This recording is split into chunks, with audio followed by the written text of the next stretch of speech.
Hello guys! Welcome back sa aking YouTube channel. It's for you with Kueli.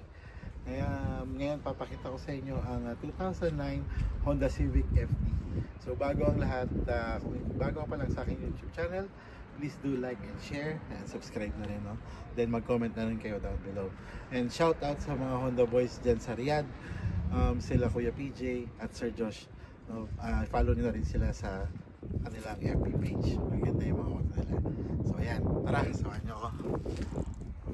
So ayan, nandito tayo ngayon, no? Binalikan natin yung ating 2009 Honda Civic FD. So ngayon papakita ko sa inyo yung mga nakalagay dito. Una-una, buksan natin yung hood. Ayan. So nakuha natin siya, stock lang. So yun yung makina niya. 1.8 nga pala to, no? Tapos wala naman masyadong special. Ito nga lang, sampu ang nakalagay sa mga hose niya. Saka okay na, mukhang malinis naman yung auto, yung makina. Tapos yeah, pakita ko sa inyo yung dito. So yung mga gulong niya, 18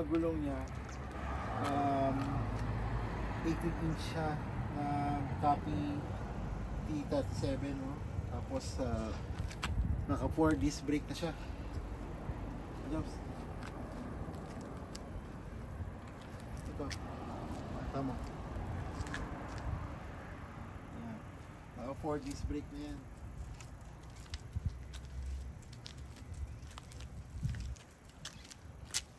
So meron lang ditong mga retouch na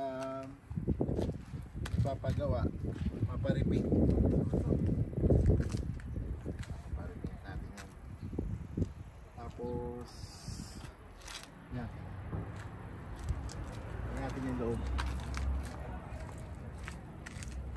Mas wala tayo sa likod. So ito yung loob.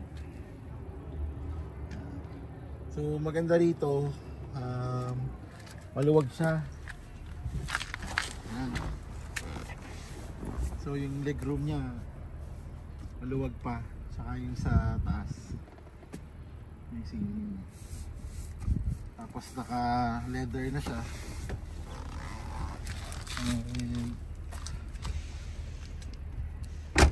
Tapos yung sa harap, ayan, ito yung harap.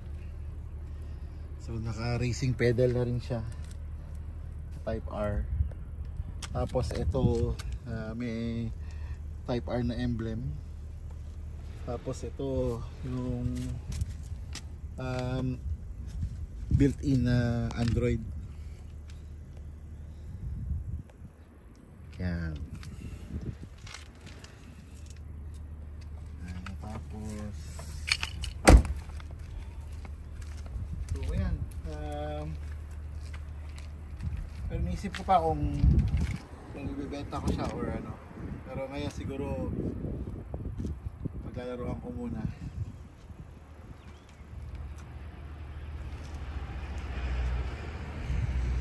So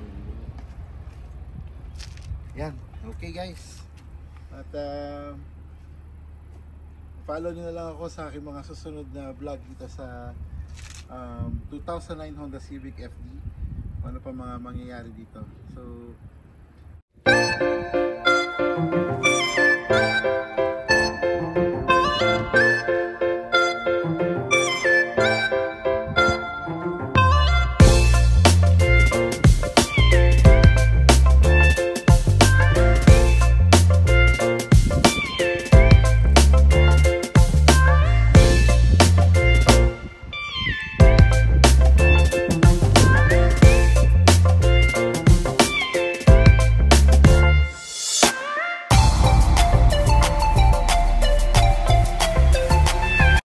So ayan guys, no, nakita nyo na yung aking 2009 Honda Civic FD. At abangan nyo pa yung mga susunod na mangyayari at gagawin namin dito sa aming project car. At kung bago ka pa lang sa aking YouTube channel, please do like, share, and subscribe, no? At saka mag-comment na rin kayo down below. para mabigyan niya pa ako ng mga tips kung paano siya maalagaan, paano siya ma-maintain, at kung ano pa mga pwede kong gawin. Tulad ko sa mga bago dyan na nag-Honda. Yan. So hanggang sa muli, it's for you with Kuya Lay. Kasama ko si Kuya Joms. Shout out kay Kuya Joms. Yan. Bye bye.